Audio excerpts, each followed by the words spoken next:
자, 큰 성 바벨론의 심판 같이 읽습니다. 큰 성 바벨론의 심판. 자, 오늘 계시록 강의 제 17장입니다. 1절에서 6절까지만 보고 거기에서 말씀을 전하겠습니다. 17장에서 20장은 이제 제 3환상으로서 종말에 있을 악의 세력에 대한 최후 심판을 말하고 있습니다. 그래서 17장에서 19장 10절까지는 큰 성 바벨론, 바벨론은 세상을 말합니다. 세상의 정차 심판과 멸망받을 것이다. 그리고 짐승과 거짓 선지자 심판이 있을 것이다. 짐승은 적그리스도를 상징합니다. 그리고 거짓 선지자들, 악의 영들이죠. 그 다음에 용은 사단을 상징합니다. 사단과 마지막에 심판이 있고, 그 다음에 불신자의 심판과 멸망이 있을 것이다. 그러니까 세상 도시들이 무너지고, 그리고 이러한 세상의 권력자들과 악한 거짓 선지자들, 이단의 괴수들, 이런 사람들, 그 다음에 사단의 세상이 무너지고 마지막에 불신자와 그리고 멸망이 있고 예수님의 재림이 온다. 그래서 20장, 21장, 22장은 새 하늘과 새 땅의 환상이죠. 이런 순서로 전개되는데, 자, 오늘 17장 첫 번째 본입니다. 자, 큰 음녀의 모습. 큰 음녀라는 것은 세상을 말합니다. 한마디로 세상을 말하고 또 바벨론과 표현했습니다. 음녀의 모습과 정체. 많은 물 위에 앉았다고 했습니다. 많은 물이라는 것은 성경에 세상 모든 국가를 상징할 때, 표현할 때 많은 물 위라고 표현했습니다. 세상 모든 국가와 사람들 위에 군림한다. 위에 앉아서 1절 읽습니다. 또 7 대접을 가진 7 천사 중 하나가 와서 내게 말하여 이르되 이리로 오라. 많은 물 위에 앉은 큰 음녀가 받을 심판을 내게 보이리라. 자, 7 대접을 가진 7 천사 중 하나. 7 대접은 이 17장과 18장은 우리가 지난번에 봤던 7 대접의 심판의 마지막 부분에 속해 있다고 말입니다. 별력이 아니고, 그래서 7 대접의 마지막의 심판을 갖다가 이제 더 구체적으로 말한 것인데, 내게 말하여 이르되 이리로 오라. 많은 물 위에 앉은 큰 음녀가 받을, 온 세상 모든 국가에 군림하는 이 세상 권력자들과 세상이 받을 심판을 내가 내게 보일 것이다. 2절에 보니까 2절 읽습니다. 땅의 임금들도 그와 더불어 음행하였고. 자, 바벨론 세상과 땅의 임금들이 그와 더불어 음행하였다. 음행이란 말은 우상 숭배도 있고, 계시에서는 주로 우상 숭배를 많이 말하죠. 그리고 또 실제적으로 육체적인 음행, 그다음에 살인, 사기, 여러 가지 많은 죄악들이 있는 것이죠. 이런 것들이 결국 배후에는 세상에 그런 영향을 많이 받고 있기 때문에 이런 역사가 일어난다. 그래서 세상 권력자들이 하나님을 버리고 우상을 숭배하고 또 사람들로 하여금 우상 숭배하도록 조장하는 행위의 영적인 음행을 말합니다. 예를 들어서 지금 이렇게 북한 같은 데는 김일성 부자 동상 세워놓고 그 앞에 가서 이렇게 참배하러 올죠. 그러면 사람들이 가서 절하고, 그래서 어떤 면에서는 북한 사람들이 본의 아니게 우상 숭배하는 일에 앞장서게 됩니다. 그리고 또 중국의 이런 공산당들 교회를 회파하면서 믿음을 이렇게 생활을 못하게 만들고 모든 종교 행위를 금하게 만들죠. 그러면 사람들을 하여금 하나님을 떠나게 만들게 되고 결국은 다른 어떤 것들을 섬기게 되도록 만드는 것. 그러니까 권력자들, 세상에 있는 사람들이 이런 하나님 앞에서 음행을 한다. 자, 음행이라는 말에 대해서 매춘, 창리의 뜻으로 성경적 용어로서는 부부가 아닌 다른 사람과 부정한 관계나 또는 그렇게 하고자 하는 마음까지도 포함한다고 했습니다. 예수님이 여자를 품고 여자를 보고 음욕을 품는 자마다 다 이미 마음에 간음했다고 그러죠. 그러니까 음행이라는 것은 쉽게 말해서 하나님을 버리고 다른 헛된 우상에 섬겨서 우상 앞에 절하고 이런 것다가 영적으로 이렇게 음행이라고 표현하고 있습니다. 자, 17장 2절 하반부. 땅에 사는 자들도 그 음행의 포도주에 취하였다 하고. 자, 포도주에 취했단 말은 정신이 없단 말이에요. 그대로 흘러간단 말입니다. 그러니까 세상 사람들이 정신없이 우상 숭배하고 또 이렇게 세상 풍조를 따라가고 돈을 사랑하고 반윤리적인 풍조를 따라가고, 그래서 이렇게 동성애 한다 하게 되면은 뭐 동성애 자들은 모여서 퀴어라는 축제를 막 하고 있죠.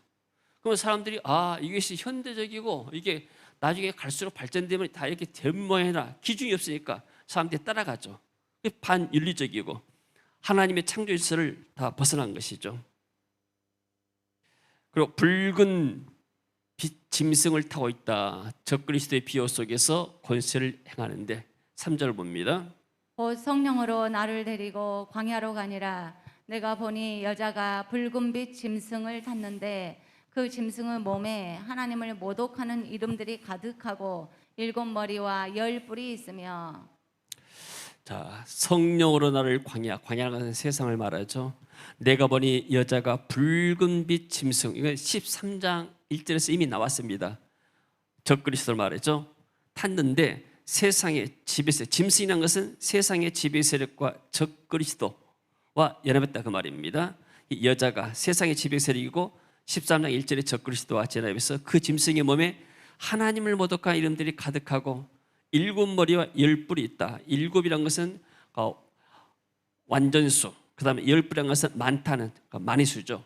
그래서 여기서 하나님을 모독하는 사람들, 세상 군왕들이 나서서 하나님을 모독하는 일을 할 것이다. 마지막 때 갈수록 더욱 이런 일들이 많아질 것이다.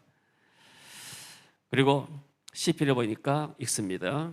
어찌하여 이방 나라들이 분노하며 민족들이 헛된 일을 꾸미는가. 세상의 군왕들이 나서며 관원들이 서로 꾀하여 여호와와 그의 기름 부은 받은 자를 대적하며 우리가 그들의 맨 것을 끊고 그의 결박을 벗어버리자 하는도다. 여러분, 세상이 계속 발전되면은 사람들이 하나님에 감사해서 이렇게 하나님을 잘 섬길 것 같은데 세상 사람들은 그걸 다 망각해 버립니다.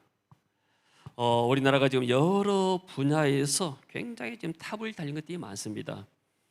뭐 이렇게 K-팝은 물론이고 이번에 뭐 이렇게 올림픽 가서도 이쪽에 뭐 안산 선수라는 광주대 여자 선수가 3관왕을 걸 했다잖아요.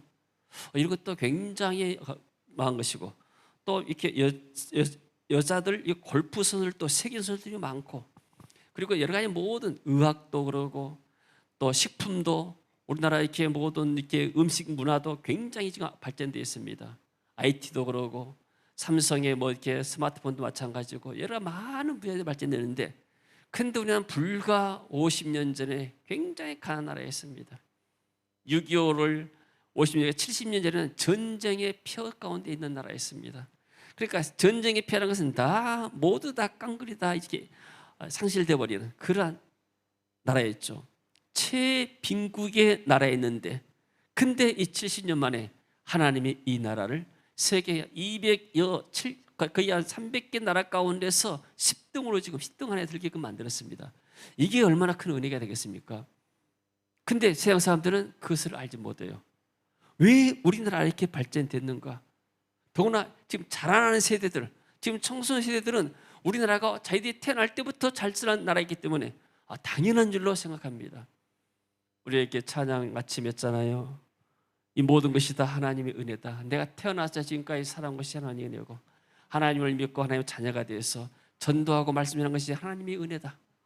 이런 것을 세상 사람들은 알지 못합니다. 그러니까 교회를 비난하고 교회를 욕하고 근데 어디에 가장 근본적인 이유가 무엇인가? 우리나라가 어떻게 해서 이렇게 발전됐는가? 미국에 캐나다에 영국에 이런 선교사들이 우리나라에 와서 복음을 심어줬습니다. 와서 예배당을 세워서 이 교회가 하는 일 가운데 하나가 뭐냐면은 글자를 모르는 문맹자들이 많았어요. 교회 오니까 성경 봐야 되니까 성경을 깨우치고 또 글을 깨우치고 병원을 세워서 아픈 사람들 치료해 주니까 거기에 간호사들이 여성이거든요. 그러니까 여성의 인권도 개선된 겁니다. 그전에 여성들은 인권이 별로 없었습니다. 근데 병원에 가니까 의사들 혹은 간호사들이 와가지고 탁 돕고 또 옛날 사람들은 이름도 없었어요. 어떤 선교사 사람들은 이름을 막 지어주잖아요. 여성들라서 이런 일을 많이 했습니다. 그러니까 학교 사업 또 이렇게 병원 사역 그리고 이런 모든 문화의 모든 부분들도 그러니까 교회에 와서 이렇게 사람들이 공부한 사람들이 나중에 큰 일꾼들이 됐지 않습니까? 그리고 이런 사람들이 또 회의로 나가서 공부합니다. 그러니까 우리나라가 지금 어떤 자원이 없습니다. 석유 자원도 없고 뭐 지하 자원도 많지 않고 또 어떤 뭐 이렇게 나라가 땅덩이가 크냐면 그렇지도 않고 인구가 뭐 1억이 되냐 뭐 그렇지도 못합니다. 아무런 어떤 잘 될 수 있는 조건이 없는 나라입니다. 더구나 남북이 대치돼 있어가지고 얼마나 이렇게 위험한 전쟁의 위험 리스크가 항상 있습니다. 그런데도 우리나라가 이렇게 발전된 것은 이 교회가 하나님을 섬기고 또 교회가 회의로 와서 선교사를 파송하고 이런 것이 하나님의 은혜 속에서 이 나라가 발전되고 성장되었습니다. 할렐루야. 그러나 세상 사람들은 이 과정을 알지 못해요. 그러니까 이 사람들은 뭐예요? 좀 자기들이 좀 잘 되고 하게 되면은 하나님을 대적해 이방 나라들 불신자들이 분노하고 민족들이 때를 지어서 헛된 일을 꾸미고 하나님을 이렇게 대적하죠. 세상의 군왕들이 나서며 관원들이 서로 꾀하여 관원에서 고문들잖아요. 여호와와 그 기름 부은 만자를 대적하고 하나님과 그 기름 그리스도를 대적하자. 이 적그리스도 일 아닙니까? 우리가 그들의 맹 것을 끊고 그의 결박을 벗어버리자. 우리가 더 이상 하나님의 속박에서 벗어나자. 중세 문예부흥 르네상스라는 것이 있었습니다. 인문주의입니다. 인문주의. 중세 교회가 너무나 율법적으로 사람들의 삶을 올가매니까 우리가 좀 자유롭게 살자 해서 나온 것이 인문주의 문예부흥 아닙니까? 너무나 교회가 복음이 아니고 율법으로 사람 눌리게 되면 은혜가 없게 되면 그런 반장으로 그런 역사들이 나게 되죠. 이게 결국 뭐냐면 하나님을 대적하는 그런 사상들이죠. 자, 13장 1절 있습니다. 내가 보니 바다에서 한 짐승이 나오는데 뿔이 10이요 머리가 7이라 그 뿔에는 10 왕관이 있고 그 머리들에는 신성모독하는 이름들이 있더라. 자, 이것은 이미 13장에 나왔습니다. 13장에는 두 짐승이 나오죠. 바다에서 나온 짐승은 적그리스도, 세상의 권력자를 승리하고, 그리고 또 땅에서 나온 짐승은 거짓 선지자, 악령, 성령의 비례해서 반대해서 악령의 세력들을 말하고 있죠. 자, 그래서 이것들은 세상에서 사람들을 유혹하게 됩니다. 요한일서 2장 15절 17절 말씀을 찾아서 봅니다. 요한일서 2장 15절 17절 말씀 같이 한번 읽습니다. 이 세상이나 세상에 있는 것들을 사랑하지 말라. 누구든지 세상을 사랑하면 아버지의 사랑이 그 안에 있지 아니하니 이는 세상에 있는 모든 것이 육신의 정욕과 안목의 정욕과 이 생의 자랑이니 다 아버지께로부터 온 것이 아니요 세상으로부터 온 것이라. 이 세상도 그 정욕도 지나가되 오직 하나님의 뜻을 행하는 자는 영원히 거하느니라. 아멘. 세상이 사랑할 것이 많이 있습니다. 세상이 좋은 것은 많습니다. 그래서 사람들이 돈을 많이 벌게 되면 천국 같은 집에서 살기를 원해요. 좋은 집을 마련하는 것이 세상 사람들의 꿈입니다. 어떤 집이요? 천국 같은 집을 만들려고 그래요. 그러나 천국 같은 집은 세상에 없습니다. 천국 가야 있습니다. 아무리 좋아도 천국 집과는 비교할 수가 없는 겁니다. 할렐루야. 그래서 세상의 것도 천국처럼, 천국에처럼 이렇게 기쁨을 찾습니다. 사람들이 기쁨을 찾는 게 행복이죠. 행복을 찾아서 뭐 하는가? 좋은 걸 누리기를 원하고, 좋은 걸 보기를 원하고, 입은 좋은 것을 먹기를 원하고, 눈은 좋은 걸 보기를 원하고, 귀는 좋은 걸 듣기를 원하고, 몸은 좋은 것을 편안하게 쉬기를 원하고, 천국 같은 삶을 누리기를 원합니다. 그러나 세상에 천국은 없는 겁니다. 잠깐의 안식은 있고, 잠깐의 쉼은 있고, 쾌락은 있지만은 그러나 영원한 기쁨은 세상에 있지 않습니다. 세상에 있는 모든 것이 뭐냐면 육신의 몸을 위한 것이고 눈을 위한 것이고 이 생에 자랑하기 위한 것이다. 다 아버지께로부터 온 것이 아니고 세상으로부터 온 것이다. 할렐루야. 전부 다 세상에서 온 것들은 뭐예요? 잠시 잠깐입니다. 이 세상도 정욕도 지나가되 오직 하나님의 뜻을 행하는 자는 영원히 거하느니라. 할렐루야. 세상의 것들은 다 지나갑니다. 좋은 집도 다 지나가고 좋은 모든 옷도 지나가고 좋은 금은 보화도 다 떠나가게 됩니다. 언젠가 떠나가. 내 몸도 언젠가는 다 떠나게 돼요. 그러나 이 땅에서 우리가 할 수 있는 일이 뭐인가? 하나님의 뜻을 행하는 자는 영원히 거한다. 할렐루야. 우리 강길전 집사님이 가시기 전에 건축원금을 작정해가지고 또 이렇게 작정한 것을 못 드렸다 해가지고 가시기 전에 드렸습니다. 하나님 앞에. 그래서 제가 이제 정모사님 같이 한번 식사하면서 그런 말씀드렸습니다. 우리가 해외 여행 가려게 되면 환전해갖고 가다 하잖아요. 환전. 달러로 환전해서 그 나라에서도 바꾸기도 하지 않습니까? 우리나라 돈 가지고 해외에 가서 쓰려게 되면 한국 돈은 이렇게 통용이 안 됩니다.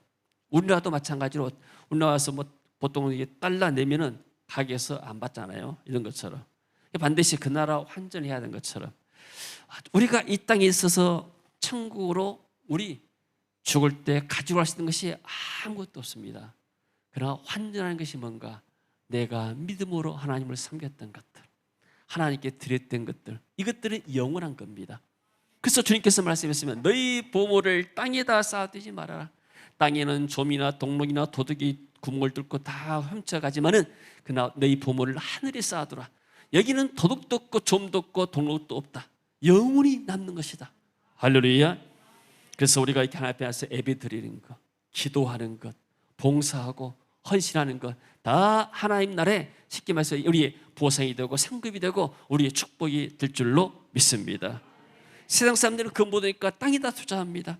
세상에다 투자하고 막 하지만은 그러나 이 모두들이 다 지나갑니다. 지금 이렇게 베트남도 락다운이 되어 있고 좀 확산세가 지금 원래 베트남이 잘 잡혀졌는데 코로나가 지금 이렇게 확산되니까 걷잡을 수 없습니다. 또 미얀마도 지금 군부사도 있고 그런데 우리 김동영 이렇게 사장도 미얀마에서 돌아왔는데 이제 백신 받고 들어갈 계획이라는데 은행을 완전히 다 막아놨다고 그래요. 사본 사람들이 은행에다 돈 넣고 나게 되면 뺄 수가 없는 거예요. 그리고 만약에 은행에서 이렇게 은행 자체도 돈을 다 빼가겠다 은행이 망하니까 뭐 그렇게 있는 것이고. 자, 그걸 보면서 제가 뭘 생각했는가? 코로나도 잠깐의 하나님의 심판의 과정이고 일종이라고 봅니다. 이 과정에서 모든 것들이 다 올스톱 되어 버렸어요. 은행에 있는 돈도 다 내 돈이도 뺄 수가 없는 거예요. 세상이 종말이 되게도 마지막이 되게도 내가 은행에 넣어놨던 것들, 땅에 투자했던 것들, 또 뭐에다 빌려줬던 것들 하나도 없이 그대로 다 동결되고 내 몸만 내 영혼만 하나님 앞에 가는 겁니다. 세상 사람들은 그 아까운 것들을 다 놔두고 어디 가는가? 지옥의 형벌의 장소 감옥으로 가는 거예요. 이게 세상의 지옥은 감옥이지만 하나님 나라의 이 형벌의 장소는 영원한 불이 타는 그러한 지옥의 형벌입니다. 그러니까 세상 사람들 얼마나 불쌍한 사람들이요. 눈에 보이는 것은 굉장히 화려하고 건방 같지만은 그러나 이들이 심판 때 남는 것은 다 불타고 남은 것이 하나도 없습니다. 그래서 우리는 세상에 살지만은 그러나 항상 세상을 보는 들이 이 세상도 지나가고 정욕도 지나가고 하나님의 뜻을 행하는 것만이 영원히 남는다. 할렐루야. 아멘. 자, 그 다음에 볼까요? 자, 그 다음에 몸을 굉장히 화려하게 치장냈습니다. 17절 읽습니다. 7장 4절. 자주빛과 그 여자는 자주빛과 붉은 옷을 입고 금과 보석과 진주로 꾸미고.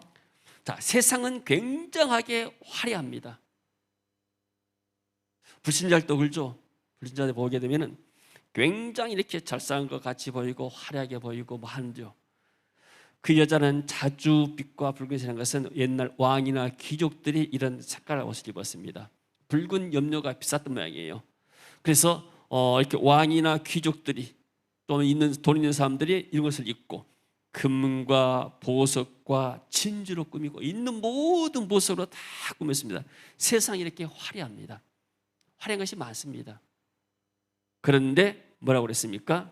이것은 물질주의고 향락주의. 세상은 항상 물질이 우선입니다.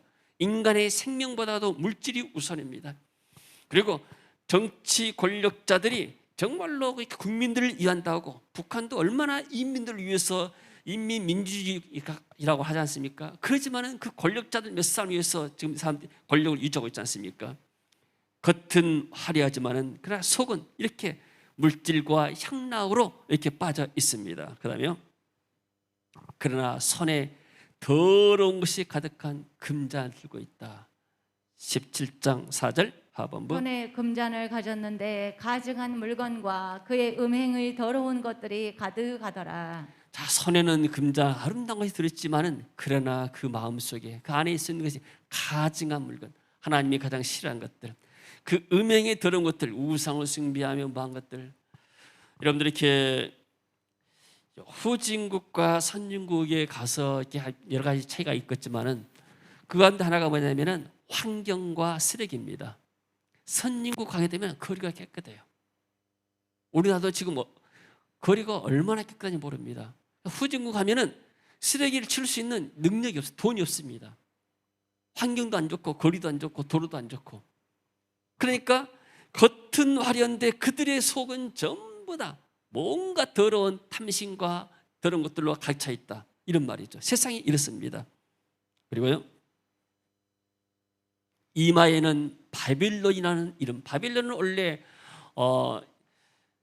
느부갓네살 바벨론 왕이었던 것처럼 바빌론이 원래 남쪽 유다를 멸망시켰던 나라입니다. 세상의 상징입니다. 이 당시는 바벨론이라는 것은 어떤 면에서는 로마를 상징했지만은, 그래서 사람들을 미혹해서 자신의 종이 되게, 내가 이마에다가 때문에 인을 친다고 하잖아요. 바벨론에 있었던 것은, 이것은 완전히 세속적인 사람이고 세상 사람이다. 자, 5절 봅니다. 그의 이마에 이름이 기록되었으니 비밀이라, 큰 바벨론이라, 땅의 음료들과 가증한 것들의 어미라 하였더라. 자, 가증한 것들의 어머니다. 사람들을 가교육하는 각종 죄악으로 먹이고 양육하는 어미와 같다. 이 세상이 그럽니다. 세상의 모든 배후에 주장하는 악한 영들, 공중의 권세는 악한 영들이 있기 때문에 세상은 항상 죄로 흘러가게 만듭니다. 근성 바벨론이라고 그랬죠. 하나님을 대적하다가 멸망받을 세상. 대비된 것이 뭐냐? 거룩한 성 새 예루살렘입니다. 우리 사랑하는 성도들은 모두가 다 하나님의 거룩한 새 예루살렘 성에 들어갈 줄로 믿습니다. 천상의 교회입니다. 세상에는 두 종류 사람이 있습니다. 하나님의 사람이 있고 세상 사람이 있고, 교회 다니는 사람이 있고 교회 안 다니는 사람이 있고, 그리스도 안에 있는 사람이 있고 그리스도 밖에 있는 사람이 있고. 그래서 뭘로 구분하게 되는가? 우리가 겉으로는 구분하기 어렵습니다. 세상 사람도 굉장히 화려합니다. 또 교회 다닌다지만 경건의 모양은 있지만 능력이 없고 성령 없는 사람도 많이 있습니다. 뭘로 구분할까요? 우리의 어떤 성향들, 우리가 주일에 와서 하나님을 찬양하는 것이 노래방 가서 노래하는 것보다 기쁘다. 내가 주일 와서 교회에서 예배 드린 것이 내가 들로 산으로 가서 내가 한 것보다 낫다. 그리고 내가 이렇게 하나님 앞에서 기도하는 것이 내가 세상 사람과 수다 떠는 것보다 낫다. 내 영이, 내 안에 성령의 역사가 있는 것, 아니면 내 안에 세상 것으로 완전히 가득 차 있는 것인가? 그것이 바로 내가 하나님의 사람인가 세상 사람인가, 그리스도의 사람인가 또는 그리스도의 밖의 사람인가, 그게 구분할 수 있는 것이죠. 우리가 이렇게 오늘 주 앞에 나와서 예배 드리는 것이 첫째는 하나님의 은혜고, 또 성령께서 우리 마음속에 역사해서 우리가 하나님 인도받고 교회 와서 예배 드리게 된 줄로 믿습니다. 이런 사람이 결국 승리한 성도들의 영원한 천상교회로 들어가게 됩니다. 그리고 7장 6절 봅니다. 또 내가 보매 이 여자가 성도들의 피와 예수의 증인들의 피에 취한지라, 내가 그 여자를 보고 놀랍게 여기고 크게 놀랍게 여기니. 자, 포도주에 취했다, 피에 취했단 말은 정신이 없다고 말이에요. 거기에 막 이렇게 휩쓸려 있다고 말이죠. 여자가, 여장에서 음료를 말하죠. 성도들의 피, 그러니까 순교자들의 많은 피를 흘리게 되고 예수의 증인의 피에, 그러니까 복음을 증거한 사람들을 많이 죽였다고 말이죠. 그런 것들을 막 즐기는 겁니다. 악의 세력들이 그런 것이죠. 그래서 그 여자를 보니까 정말로 내가 놀랍게 여기고, 사도 요한이 생각할 때까지는 세상이 이런 줄을 몰랐습니다. 이렇게까지 세상이 됐느냐. 근데 이 환상을 보고 나니까 정말로 이렇게 세상이 더럽고 것이라, 음행이 많고 더럽고, 그리고 말로 표현할 수 없는 악한 것들이 많이 있구나. 이것을 보고 놀랬죠. 자, 그러면 계시록에 나오는 음료라 말했는데 성경에 나타난 음료 예표 몇 가지 있습니다. 첫 번째는 열왕기상 11장에 나오는 아스타롯입니다. 같이 읽어볼까요? 이는 시돈 사람의 여신 아스다롯을 따르고 암몬 사람의 가증한 밀곰을 따름이라. 자, 아스다스라는 것은 시돈, 두로와 시돈 이방 바로 이스라엘 우지역입니다. 그것의 이 신인데 시돈 사람 여신 아스다스 가운데 이쪽 사람들은 주로 바알신을 섬기는데 바알신의 아내가 아스다롯이에요. 그래서 암몬 사람의 가증한 밀곰을 따르면, 그러니까 우상 생긴데 아스다롯은 풍요의 여신, 바알신의 안에서 이 아스다롯 앞에 절하고 나면은 너희들이 잘 살게 되고 돈을 많이 벌 것이다.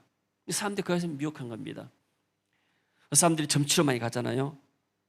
그리고 이렇게 내가 돈 벌기 위해서는 뭐 어떻게 해야 되겠는가? 미래가 불안하니까 사람들이 이러한 미래를 알기 위해서 점집 가서 하는 것인데 마치 이것과 똑같은 것입니다. 그리고요, 이세벨이라는 여자가 나오죠. 이세벨도 아합의 아내였는데 선지자를 핍박하고 백성들 하여금 우상을 섬기도록 만들었죠. 아세라 목상을 세우고. 자, 열왕기상 16장 30절만 봅니다. 오므리의 아들 아합이 그의 이전의 모든 사람보다 여호와 보시기에 악을 더욱 행하여. 하나님 보시기에 악을 행했다. 하나님이 볼 때 어떤 것을 악이라 생각하는가? 느바세 아들 여로보암의 죄. 여로보암은 것은 사마리아에다가 금송아지를 만들어 놓고 이게 하나님이다 섬겨라. 예루살렘에 유다에 내려갈 필요가 없다. 쉽게 말하면 북쪽 평양에다가 김일성 동상을 세워놓고 이게 금 반짝반짝한 솥 해놓고 이게 너희를 살리는 그러한 신이기 때문에 여기다가 수린 있게 너희들이 절해야 된다. 너희들이 남한 가서 교회 갈 필요가 없다. 이런 말과 똑같은 거예요. 여로보암의 죄를 따라 행하는 것을 오히려 가볍게 여기며 우리는 더 섬기자. 시돈 사람의 엣발의 딸 이세벨을 아내로 삼고, 그러니까 이방 여인, 우상을 많이 섬기는 여인을 아내로 삼은 거예요. 그러니까 이 아내가 이세벨이 뭘 꺾었어요? 자기 나라에 생겼던 바알을 가지고 왔어요. 그러니까 아내와 더불어서 아내를 이방 신 섬기는 아내를 수입하면서 이방 신까지 다 수입해 버린 거예요. 그래서 바알을 섬겨 예배하고, 그러니까 아내가 섬기니까 자기도 따라서 같이 섬기는 거예요. 사마리아에 건축한 바알의 신전 아래, 사마리아가 수도 아닙니까? 거기다가 바알 신전 만들어놨어요. 그리고 바알을 위하여 제단을 쌓고 또 아세라상을 만들었으니 그는 이전에 이스라엘 모든 왕보다 심히 이스라엘 하나님 여호와를 노하게 했다. 하나님이 가장 싫어한 것이 우상 숭배, 하나님은 질투하는 하나님이기 때문에. 그래서 이 이세벨이라는 여자는 여자로서 또 왕후로서 많은 사람들, 백성들을 미혹해 만드는 하나의 음녀의 예표가 되죠. 그 다음에 에베소에 보니까 아데미 여신이 있습니다. 그리스 12신이 하나로 풍요와 다산을 상징합니다. 이 여신에게 너희 절하고 섬기라고, 너희들이 이 여신을 잘 섬기게 되면 너희들이 돈 많이 벌고 자녀들 많이 낳을 것이다. 지금은 자녀들 안 낳으려 하지만 옛날은 자녀 낳은 것이 다 축복이었습니다. 같이 읽습니다. 우리의 이 영업이 천하여질 위험이 있을 뿐 아니라 큰 여신 아데미의 신전도 무시당하게 되고 온 아시아와 천하가 위하는 그의 위엄도 떨어질까 하노라 하더라. 그랬죠.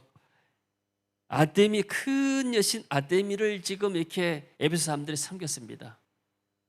그러니까 이 아데미 여신을 크게 세워놓고 나서 그 앞에 절하고 뭐 하게 되면 너희들이 잘 살게 된다. 너희들이 또 자녀들을 많이 낳게 된다. 그들이 이 말 듣고 분이 가득하여 외치르되 크다 에베소 사람의 아데미여. 이 아데미 여신이 아무것도 아니다고 사도 바울이 말하니까 얼마나 사람들이 화가 나겠습니까? 그래서 아데미 여신도 하나의 음녀의 상징이 될 수가 있습니다. 이게 참고로 미국에 보게 되면 우리가 자유의 여신상이라고 표현하는데, 자유의 여신상은 이런 상과 틀립니다. 우리말이 여신상이지 원래 영어는 Statue of Liberty, 자유의 상입니다. 자유의 상. 예, 그것을 이제 누가 만들었냐면 프랑스에서 만들었어요. 프랑스와 미국이 서로 우호하면서 정말 이렇게 자유의 상징, 모든 억압과 모든 노예의 고통에서 벗어나서 정말로 이렇게 자유의 그런 상징으로서 프랑스와 미국이 해서 프랑스에서 만들었어요. 그 에펠이라는 사람이, 에펠탑 만들 때 에펠이라는 사람이 많은 도움을 줬습니다. 그리고 나중에 와서 에펠탑이 나중에 에펠이 에펠탑을 만들었죠. 그래서 프랑스에서 350톤 대금 만들어주고 거기서 이제 배로 이동을 해가지고 미국에 와서 미국에서는 이제 이 발판만 만들어가지고 거기서 세워놓은 곳인데 굉장히 높고 저는 이제 뉴욕까지 가봤어도 거기까지 가보지 못했습니다. 그래서 우리가 말하는 그러한 여기서 말하는 무슨 아데미 신전이랄지 그런 것과는 차원이 달라요. 이건 자유의 어떤 상징물입니다. 그래서 민주주의의 상징이고 자유의 상징이고 그런 것이지 이런 우상을 섬기기 위해서 만든 그런 것은 아니죠. 그리고 말 자체가 우리나라가 여신상이라고 하는데 그럼 우리나라 생각할 때 여신상이니까 여신처럼 생각하는데 신한 말이 없습니다.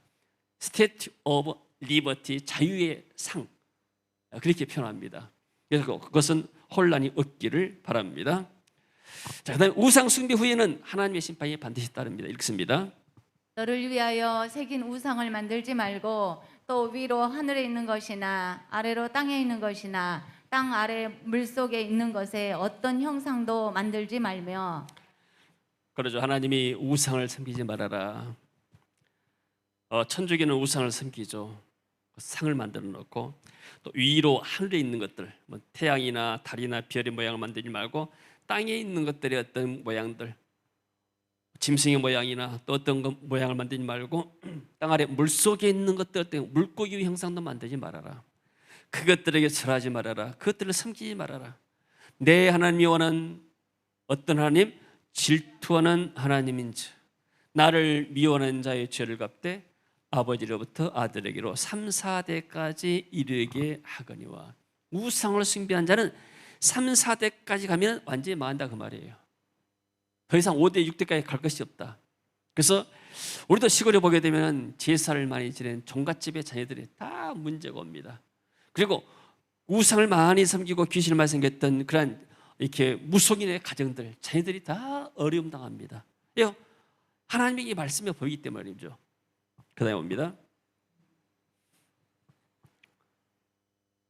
자, 광야에서 이스라엘 민족이 우상 숭배다가 실패를 했습니다.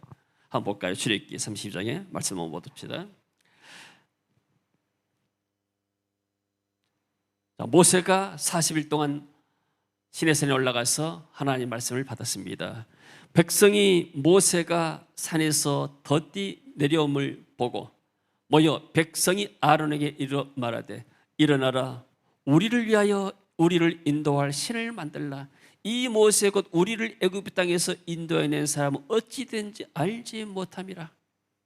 모세는 지금 산에 올라가서 기도하고 있는데 40일을 기다리지 못합니다. 백성들이 불안해하면서 야 이제 모세 죽었는 모양이구나. 40일 동안 산에 올라가서 먹지도 않고 마시지도 않고 분명히 죽었을 것이다. 이제 우리는 어떻게 사느냐. 우리 인도할 신을 만들자. 그래서 어떻게 만드는가? 그래서 모세의 형이었던 아론이 말합니다. 그들이 워낙 요구가 거세니까 너희의 아내와 자녀의 귀에서 금고리를 빼어 내게로 가져오라. 다 금부치를 가져오너라. 그래서 모든 백성이 그 귀에서 금고리를 빼어 아론으로 가져가매 아론이 그들의 손에서 금고리를 받아 부어서 조각 칼로 새겨 송아지 형상을 만드니 하나님이 분명히 출애굽기에서 모세를 통해서 너희들 우상을 만들지 말아라. 땅에 있는 것의 형상을 만들지 말아라. 분명히 말씀했는데 불구하고 이스라엘은 뭘 만들었어요? 우상을 만들었죠. 그 다음 읽어봐요. 아론이 그들의 손에서 금고리를 받아 부어서 조각칼로 새겨 송아지 형상을 만드니 그들이 말하되 이스라엘아 이는 너희를 애굽 땅에서 인도하여 낸 너희의 신이로다 하는지라. 아론이 보고 그 앞에 제단을 쌓고 이에 아론이 공포하여 이르되 내일은 여호와의 절일이니라 하니 이튿날에 그들이 일찍이 일어나 번제를 드리며 화목제를 드리고 백성이 앉아서 먹고 마시며 일어나서 뛰놀더라. 네, 그러니까 먼저 봅시다. 자, 아론이 그랬죠. 이는 이 금송아지가 너희를 애굽 땅에서 인도해낸 너희의 신이다. 이게 얼마나 막말입니까? 여러분들 혹시라도 우리가 이렇게 우리 자녀들 앞에서 우리가 자녀들을 잘 양육해가지고 자녀들이 잘 됐으면은 다 이것이 다 내 덕이다. 다 이것이 다 내 덕이다. 이렇게 하게 되면 영광을 나한테 돌리는 거예요. 물론 부모 덕이 있어. 네? 너희를 이렇게 부모에게 힘을 줘가지고 너희들에게 양육하게 한 것이 다 하나님의 은혜다. 하나님께 영광을 돌릴 줄로 믿습니다. 그래야 믿음이 들어갑니다. 할렐루야. 아론이 보고 그 앞에 제단을 쌓아요. 송아지 앞에 우상 앞에 제단을 쌓죠. 그리고 아론이 공포합니다. 내일은 여호와의 절일이다. 그리고 이튿날에 그들이 일찍 일어나서 번제를 드리고 화목제를 드리고 백성이 앉아서 먹고 마시고 일어나서 뛰놀더라. 이야, 우리가 이제 눈이 안 보이는 하나님 보다가 금이 번쩍번쩍 황금 송아지 보면서 그 앞에서 하니까 뭔가 막 있는 것 같아요. 우상이 이렇습니다. 뭔가 뭐 상 만들어 그 앞에 절하고 나게 되면 뭔가 뭐 될 것 같은 그런 느낌이 든 거예요. 이게 우상이 주는 그런 어떤 것이죠. 여호와께서 모세에게 이르시되 너는 내려가거라. 내가 애굽 땅에서 인도하여 낸 내 백성이 부패하였도다. 썩었다 그 말이 썩었어. 정신이 썩었고 행동이 썩었다. 그들이 내가 그들에게 명령한 길을 속히 떠나 자기를 위하여 송아지를 만들고 누구를 위하여? 자기를 위해서. 우상은 나를 위해서 합니다. 우리가 하나님을 섬긴 것은 하나님의 영광을 위해서 살지만은 세상 사람들은 뭐예요? 모두 다 자기를 위해서요. 신앙생활한 것도 또 우상을 섬기는 것도 모두 다 자기에 초점 맞춰지게 되면 이것은 하나님 앞에 바라지 못한 것이죠. 송아지를 부어 만들고 그것을 예비하며 그것들에게 제물을 드리며 말하기를 이스라엘아 이는 너희를 애굽 땅에서 인도해낸 너희의 신이다. 영광을 이 송아지가 받는 거예요. 여호와께서 모세에게 이르시되 내가 이 백성을 보니 목이 뻣뻣한 백성이로다. 그런데 내가 하는 대로 돌아 내가 그들에게 진노하여 그들을 진멸하고 너를 큰 나라가 되게 하리라. 이렇게까지 주님이 말씀했습니다. 그래서 우상 숭배하는 사람들 결과가 어떻게 될까요? 마지막에 보게 되면은 모세가 그들에게 이르되 이스라엘의 하나님 여호와께서 이렇게 말씀하시기를 너희는 각각 허리에 칼을 차고 진 이문에서 저문까지 왕래하며 각 사람이 그의 형제를 각 사람이 자기의 친구를 각 사람이 자기의 이웃을 죽이라 하셨느니라. 레위 사람 자손들이 모세의 말대로 행하며 그날의 백성 중에 3,000명가량이 죽임을 당하니라. 이렇게 우상 숭배다가 이스라엘 민족이 3,000명이 죽었습니다. 우상 숭배는 반드시 그 결과를 가져온 겁니다. 자, 가다 봅시다. 그리고 솔로몬이 또 우상을 숭배했습니다. 솔로몬은 얼마나 축복받은 사람입니까? 다윗 왕의 그러한 업적을 통해서 그 많은 것들을 누렸습니다. 최고의 영광이하고 평화의 왕이었죠. 1절 한번 읽겠습니다. 솔로몬 왕이 바로 딸 외에 이방의 많은 여인을 사랑하였으니 곧 모압과 암몬과 돔과 시돈과 헷 여인이라. 자, 왕은 옛날의 왕은 여러 이제 이렇게 이 후궁들이랄지 또는 어떤 결혼을 많이 해서 아내가 많다 보게 되면 그것이 국력을 상징한다고 그 당시 사람들이 생각했습니다. 이제 솔로몬은 정식으로 결혼을 700번 했습니다. 아내가 700명이고 첩이 1000명을 했어요. 옛날 의자왕이 3천 국력을 얻었다는데 그건 가능하지가 않는 얘기인데 이 사람은 1000명의 그런 사람을 거느렸습니다. 그러다 보니까 이 사람이 정치적으로는 외국 그런 공주들을 데리고 와서 해서 정치적으로 아주 이렇게 유능한 사람이 됐는데 신앙적으로는 완전히 하나님을 떠난 사람이었죠. 2절 봅니다. 여호와께서 일찍이 이 여러 백성에 대하여 이스라엘 자손에게 말씀하시기를 너희는 그들과 서로 통혼하지 말며 그들도 너희와 서로 통혼하게 하지 말라. 그들이 반드시 너희의 마음을 돌려 그들의 신들을 따르게 하리라 하셨으나 솔로몬이 그들을 사랑하였더라. 하나님이 너희들이 이방 사람들과 결혼하지 말아라. 왜냐? 만약에 너희들이 이방 불신자와 결혼하게 되면 그 사람들이 너희 마음을 돌이켜서 그들이 생겼던 신을 따르게 만들 것이다. 솔로몬은 하나님의 말씀보다도 그 여인들을 사랑하였더라. 우상이죠. 그 벌써 마음속에 하나님이 있다는 겁니다. 왕은 후궁이 700명이요 첩이 300명이라 그의 여인들이 왕의 마음을 돌아서게 하였다.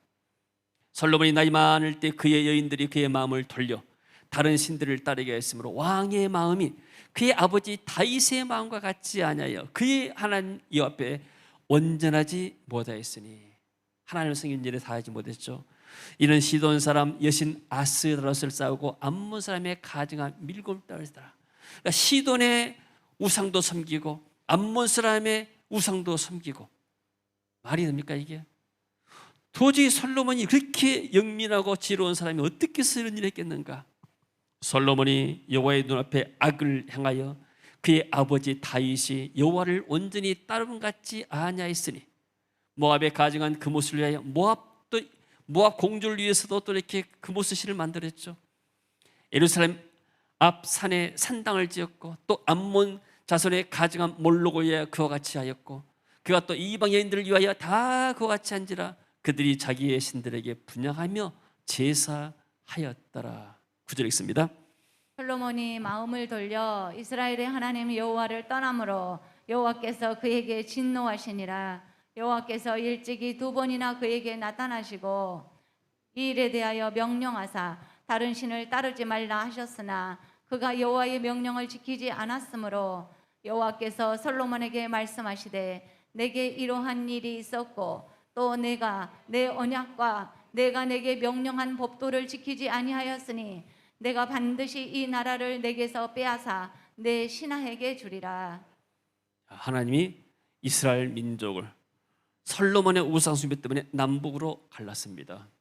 자, 우리나라가 남북으로 갈라졌는데 우리나라도 좀 비슷하죠. 우리나라가 평양에 신사참배를 가기로 했습니다. 평양 1948년 장로교 회의에서 신사참배는 우상 숭배가 아니다. 그 후로 7년 만에 해방이 됐지만은 북한은 신사참배했던 북한 지역은 공산당이 차지해서 교회들이 다 이렇게 불태워지고 없어지고 성도들이 핍박을 받고 죽임을 당하고, 그러나 남한에 교회가 세워져 가지고 이 남한의 교회가 전 세계를 지금 이렇게 복음을 전하면서 큰 일을 감당하고 있습니다. 우상 숭배들은 반드시 결과가 따라오게 됩니다. 그래서 우리가 이렇게 어려울 때는 신앙생활 다 잘합니다. 문제는 잘 될 때, 내가 잘 될 때 사람들이 뭐냐면 하나님 의장보다도 돈을 의지하고 주변을 의지하고 세상을 의지하게 됩니다. 또 세상이 탐하게 되고, 그러니까 마음이 돌아선 것이죠. 그래서 우리는 한 사람도 이런 일이 없어지기를 바랍니다. 아합도 마찬가지로 우상 숭배다 망했는데 열왕기상 22장 35절에서 38절 그가 어떻게 해서 망했는가 봅시다. 22장 35절에서 38절 말씀 읽습니다. 병거의 지휘관들이 여호사밧을 보고 그들이 이르되 35절 35절부터 이 날에 전쟁이 맹렬하였으므로 왕이 병거 가운데에 붙들려 서서 아람 사람을 막다가 저녁에 이르러 죽었는데 상처의 피가 흘러 병거 바닥에 고였더라.